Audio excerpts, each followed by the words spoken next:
नमस्कार दोस्तों, मैं सुजीत कुमार आज एक और नए वीडियो के साथ आपके साथ हाजिर हूँ। आपसे एक आग्रह करना चाहता हूँ कि आप मेरे वीडियो को कृपया पूरा देखा करें। आप पूरा नहीं देखेंगे तो समझ में नहीं आएगा आपको, समझ गए? तो आप प्लीज़, आपसे एक रिक्वेस्ट है कि आप वीडियो को पूरा देखें। चलिए हम लोग अपने वीडियो को करते हैं स्टार्ट। तो आज कल हमने बतलाया था गॉस लॉ और गॉस लॉ को प्रूव किया था। फिर उसके बाद एक एप्लीकेशन को हमने आपके साथ बात किया था। आज एक और उसी में टॉपिक रिलेटेड टॉपिक की बात करना है, जिसका नाम है गॉसियन सरफेस। जिसका नाम है क्या चीज़? Gaussian surface. गॉसियन सरफेस यानी कि गॉसियन सतह। गॉसियन सतह। कौन सा सतह? गॉसियन सतह। गॉसियन सतह कोई बड़ा सतह नहीं है, यह इमेजिनरी सरफेस है। ये it is a imaginary surface. देखिए, ये हमारे पास कोई चार्ज बॉडी है। अब इस चार्ज बॉडी के चारों तरफ एक हम इमेजिनरी सरफेस बनाते हैं। क्या बनाते हैं? इमेजिनरी सरफेस, काल्पनिक एक सतह बनाते हैं।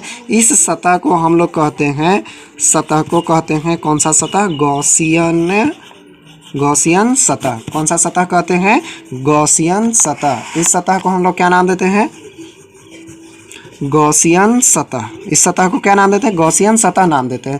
तो अगर मान लिया जाए यहाँ पे चार्ज डिस्ट्रीब्यूट है यूनिफॉर्मली, तो ये हमारा कौन सा सतह, बाहर आउटर में जो काम कर रहा है वो कौन सा सतह बनेगा? गॉसियन सतह। कल हमने आप इसका परिभाषा क्या लिखेंगे कि किसी समरूप आवेशित सतह के चारों तरफ लिखेंगे। इसका परिभाषा क्या? किसी समरूप आवेशित सतह के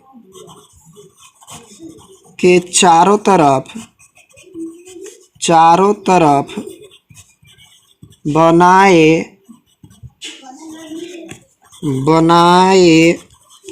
गए काल्पनिक सतह को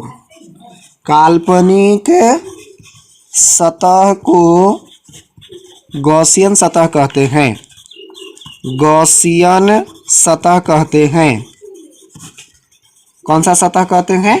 गॉसियन सतह कहते हैं। किसी का समरूप आवेश है, अगर गोला है तो गोला के चारों तरफ बनेगा, अगर सिलेंडर है तो सिलेंडर के चारों तरफ बनेगा। उसका फिगर हम आपको देंगे, ठीक है? तो ये था हमारे पास गॉसियन सतह के बारे में डिफिनेशन। अगर इंग्लिश में बात करें कि draw the imaginary surface, draw the imaginary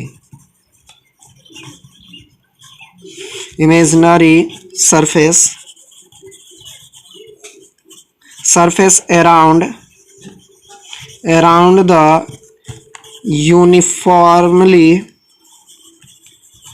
uniformly charged distributed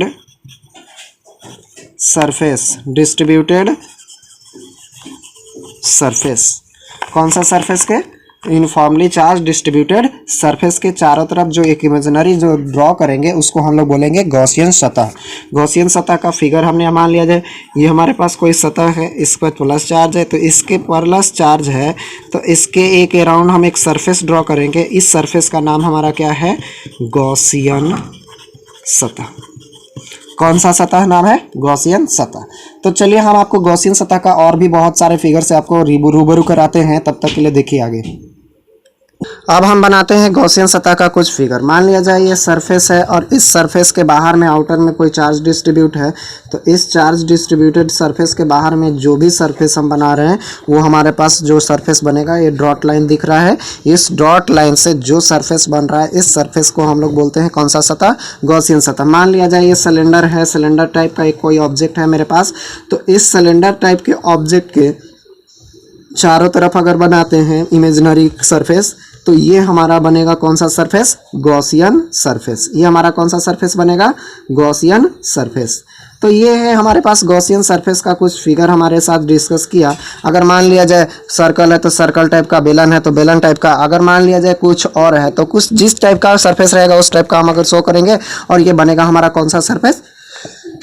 Gaussian surface. कौन सा सरफेस बनेगा? Gaussian surface. चलिए हम लोग कल एक फार्मूला जो प्रूव किए थे उसमें हम एक फिगर में थोड़ा सा मिस्टेक किए थे, इसके लिए एक्सट्रीमली सॉरी।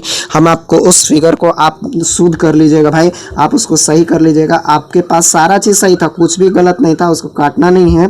क्यू चार्ज था, सेंटर ओ था, इसका रेडियस आर था, फिगर सारा चीज़ सेम था, ऐसे जैसे आप किए थे वही फिगर था आपके पास। और इस फिगर में आप एक इमेजिनरी गॉसियन सरफेस आप ड्रॉ कर लेंगे। आपसे रिक्वेस्ट है कि उसके बाहर में आप क्या ड्रॉ कर लीजिएगा, गॉसियन सरफेस, जिससे आपको कोई प्रॉब्लम ना हो। तो ये था हमारे पास फर्स्ट एप्लीकेशन था। अब हम लोग चलते हैं सेकेंड एप्लीकेशन के ऊपर। सेकेंड एप्लीकेशन बतलाने से पहले हम आपके साथ कुछ बात करने वाले हैं। ये जितने भी हम आपको थ्योरी बता रहे हैं भाई, ये एग्जाम लेवल 12th बेसिस के लेवल का ही अभी बतला रहे हैं, ठीक है। ये 12th में आप जितना भी एग्जाम में क्वेश्चन आएगा इससे ज़्यादा बाहर आपको नहीं मिलेगा, ठीक है। तो ये है हमारे पास 12th लेवल का ही है। हम आपको नीट और जेई का भी हम आपको क्वेश्चन देंगे, बट हम कुछ दिन बाद हम आपको देंगे जब हम पटना शिफ्ट होंगे तब। जैसे कि अभी घर पर हैं तो हमारे पास व्हाइट बोर्ड नहीं है, इस कारण से हमें प्रॉब्लम हो रही है लॉकडाउन के कारण, ठीक है। कोई मार्केट अभी इधर भी नहीं खुल रही है क्योंकि इधर कोरोना का केस बहुत ज़्यादा है, ठीक है। तो हम लोग जैसे ही पटना जाएंगे तो हम आपके साथ बहुत सारे जेई का क्वेश्चन हम आपको सॉल्व करके देंगे। बहुत सारा पीडीएफ फाइल हम आपको आज देंगे, उस पीडीएफ फाइल को आप सॉल्व कीजिएगा और उस पीडीएफ फाइल का आप कमेंट बॉक्स में हमें आंसर जरूर दीजिएगा, ठीक है। तो चलते हैं हम आप लोग दूसरे अनुप्रयोग के पास। कौन से अनुप्रयोग के पास? Second application.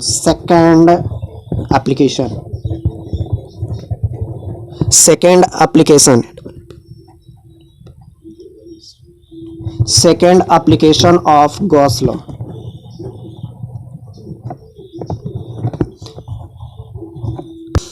अब हम लोग इलेक्ट्रिक फील्ड कैलकुलेट करेंगे। Calculate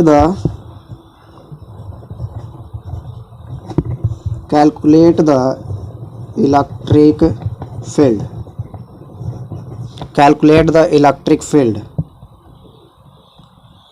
Calculate the electric field on a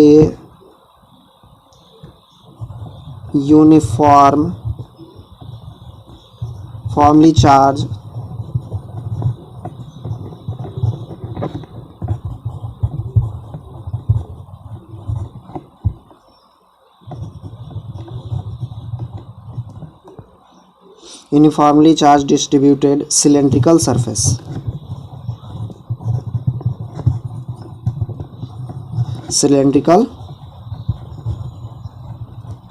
कौन सा सरफेस पर निकालना है? सिलेंड्रिकल सरफेस के ऊपर जब सिलेंडर पर सारा चार्ज यूनिफॉर्मली डिस्ट्रीब्यूट है तब हमको कैलकुलेट करना है इलेक्ट्रिक फील्ड। तो हम लोग अगर हिंदी में लिखे तो देखिए हिंदी में क्या लिखते हैं। तो हिंदी में है कि विद्युत क्षेत्र की तीव्रता निकाले जब बेलनाकार वस्तु के ऊपर समान आवेश बटा हो। तो समान आवेश बटा हो तो इसका पहले तो हम फिगर बनाएंगे, फिगर के बाद हम आपसे डिस्कस करेंगे। चलिए हम लोग फिगर के ऊपर चलते हैं। हमारे पास बेलनाकार कोई वस्तु बनाते हैं, देखिए ध्यान से। ये सिलेंड्रिकल सरफेस है हमारे पास। इस सिलेंड्रिकल सरफेस के ऊपर बोला जा रहा है कि यूनिफॉर्म चार्ज डिस्ट्रीब्यूट करना है। कैसा चार्ज डिस्ट्रीब्यूट करना है? यूनिफॉर्म चार्ज डिस्ट्रीब्यूट करना है।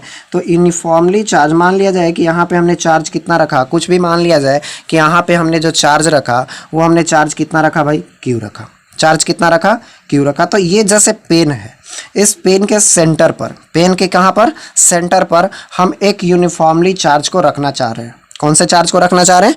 यूनिफॉर्मली चार्ज को हम रखना चाह रहे हैं। तब इसके ऊपर हमें इलेक्ट्रिक फील्ड का वैल्यू निकालना है। तो यहाँ पर ध्यान देंगे अब हम लोग, ठीक है। ध्यान देने वाली बात ये है क्या कि इसको थोड़ा सा हम लोग कॉम्प्रोमाइज़ करेंगे, थोड़ा सा इसको अरेंज करेंगे और अरेंज करने के बाद हम लोग इस क्वेश्चन को बनाएंगे। तो ध्यान से देखिए कि ये चार्ज जो है इलेक्ट्रिक लाइन्स ऑफ फोर्स इस तरफ भी निकल सकता है, इलेक्ट्रिक लाइन्स ऑफ फोर्स इस साइड की तरफ भी निकल सकता है, बट दोनों आउटवर्ड निकलेगा।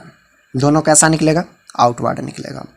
अब इसका भी इलेक्ट्रिक फील्ड का डायरेक्शन अगर इस पॉइंट पर बोले तो इस तरफ होगा, इस पॉइंट पर बोले तो इस तरफ होगा, लेकिन चार्ज तो वही है क्यों। एरिया अगर रखे तो इधर ही होगा एरिया मान लिया जाए ए, इसका भी एरिया अगर होगा तो इधर ही होगा ए। यानी कि यहाँ पर दो तरफ से इलेक्ट्रिक फील्ड निकल सकता है, एक लेफ्ट साइड से और एक कौन सा साइड से? राइट साइड से। एक लेफ्ट साइड से और एक राइट साइड से। अगर यहाँ पर बात करें तो इस पॉइंट का पर ये तो इस साइड देखिए ध्यान से, एक तो इस साइड निकल गया, देखिए पेन में रखा हुआ, एक तो इस साइड निकल गया और एक इस साइड निकल गया। एक ऊपर से भी तो निकल सकता है ना, इलेक्ट्रिक लाइन से फोर्स ऊपर नीचे जा सकता है, हो सकता है कि नहीं हो सकता है? तो एक इलेक्ट्रिक फील्ड डायरेक्शन यहाँ से भी निकलेगा जो सरफेस के क्या होगा, परपेंडिकुलर होगा। सरफेस का क्या होगा, परपेंडिकुलर होगा। तो हमारे पास यहाँ पे 3 टाइप से इलेक्ट्रिक फील्ड डायरेक्शन निकलेगा। और मान लिया जाए इस ऑब्जेक्ट का लेंथ कितना है, L है, और इसका रेडियस कितना है, R है। तब हम लोग को निकालना है इलेक्ट्रिक फील्ड का वैल्यू। तो इलेक्ट्रिक फील्ड का वैल्यू निकालने के लिए हमारे पास 3 इलेक्ट्रिक फील्ड निकलेगा, 1 2 3, और तीनों को हम लोग क्या करेंगे, ऐड करेंगे। तीनों को क्या करेंगे, ऐड कर देंगे। तो अब हम लोग चलते हैं, पहले तो आपको लेट अस कंसीडर आप खुद से लिख लेना चाहे तो ज़्यादा बेटर है, हम आपको बतला देते हैं। Let us consider a cylindrical object, let us consider a cylindrical object, this length L and this radius R. A cylindrical object, this length L, radius R, Q charge kept at center of O, Q charge kept at center of O. A cylindrical object, this length L, radius R, Q charge kept on center O. Then calculate the electric field. इतना ही लिखना है। अगर हिंदी में लिखना चाहे तो माना कि कोई बेलनाकार वस्तु है जिसका लंबाई L है, त्रिज्या R है, Q चार्ज केंद्र बिंदु पर रखा है। Q चार्ज कहाँ पर रखा है, केंद्र बिंदु पर रखा है। तब हमको निकालना है विद्युत क्षेत्र की क्या चीज, तीव्रता। तो विद्युत क्षेत्र की तीव्रता कैसे निकालेंगे, अब इसके ऊपर हम लोग डिस्कस करेंगे। तो विद्युत क्षेत्र की तीव्रता निकालने के लिए हमने गॉस का अनुप्रयोग करना है। तो गॉस के नियम से, गॉस के क्या चीज, नियम से, गॉस के अगर नियम से अगर बात किया जाए तो गॉस का नियम हमें क्या कहता है कि phi is equal to formula होता है Q divided by epsilon naught. ये इक्वेशन नंबर कितना बन जाता है, फर्स्ट। अब हम लोग इस क्वेश्चन नंबर फर्स्ट बनाने के बाद अकॉर्डिंग टू परिभाषा, परिभाषा के अनुसार, अकॉर्डिंग टू डिफिनेशन, डिफिनेशन के अनुसार अगर चले तो विद्युत फ्लक्स,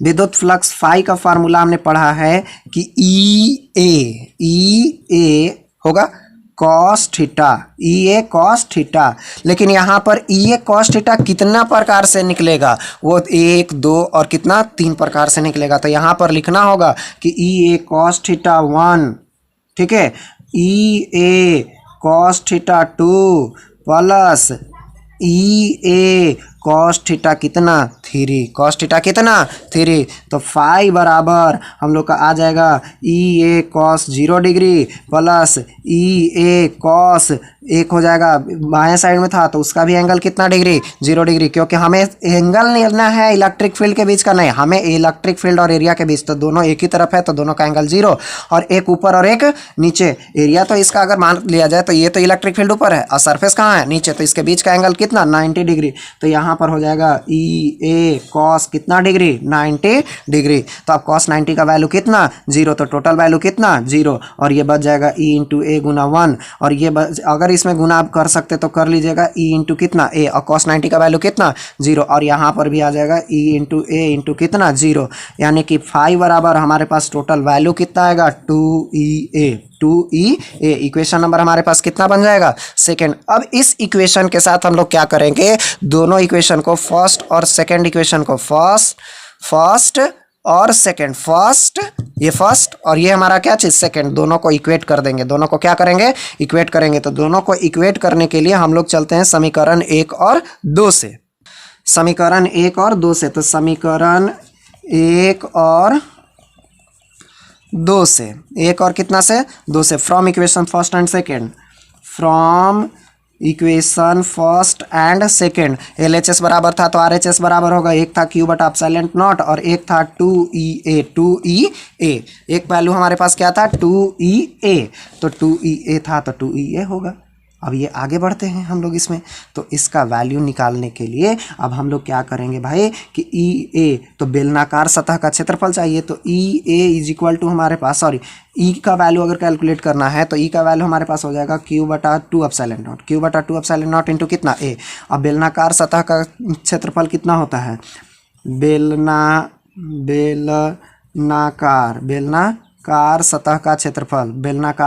सतह का क्षेत्रफल, बेलनाकार सतह का क्षेत्रफल हो जाएगा 2 पाई आर इंटू कितना एल, 2 पाई आर इंटू कितना होता है एल होता है। तो ई का वैल्यू हमारे पास कितना हो जाएगा Q divided by 2, Q divided by कितना 2, Q divided by 2 into epsilon naught, 2 into कितना epsilon naught 2 pi r l, 2 pi r into कितना एल। अगर ई का वैल्यू अगर कैलकुलेट करना चाहें तो हम लोग लिख सकते हैं 1/4 pi epsilon naught Q divided by R into कितना एल। और हम लोग एक फार्मूला पढ़े हैं Q by L is equal to lambda. रेखीय आवेश घनत्व याद कीजिए, रेखीय आवेश घनत्व का फार्मूला पढ़े थे cube divided by L is equal to कितना लेमडा। तो हम लोग ई का वैल्यू कितना लिख देंगे यहाँ पर 1/4 pi epsilon not lambda divided by कितना आर, लेमडा डिवाइडेड बाई कितना आर। ये हमारे पास फार्मूला बन जाएगा। लेमडा डिवाइडेड बाई कितना लिखेंगे R, lambda divided by R. तो ये लेमडा डिवाइडेड बाई जब हम आर लिखेंगे, ठीक है, लेमडा डिवाइडेड बाई कितना लिखेंगे आर। तो अब यहाँ पर ध्यान से देखेंगे, हमने दो तरफ का इलेक्ट्रिक फील्ड निकाला, एक बाएं साइड का एक दाएं साइड का। अगर केवल आप लेफ्ट साइड का निकालना चाहेंगे तो यहाँ पे 2 पाई होगा, अगर केवल राइट साइड का निकालना चाहेंगे तो 2 पाई होगा, अगर दोनों साइड का अगर निकालना चाहेंगे कॉम्बिनेशन करके तो ये कितना होगा 4 पाई। तो ये आप इसका ध्यान रखेंगे, ठीक है। तो ये था हमारे पास सेकंड एप्लीकेशन। ये हमारे पास कितना एप्लीकेशन था, सेकंड एप्लीकेशन। अगले वीडियो में हम जब बात करेंगे तो एक और एप्लीकेशन की बात करते हैं। तब तक के लिए आज इतना ही रहने देते हैं। धन्यवाद। आप मेरे वीडियो को पूरा देखें। अगर मेरे वीडियो अच्छी लगती है तो लाइक करें और अन्यथा उसे डिसलाइक करें और चैनल को सब्सक्राइब कर लें। धन्यवाद।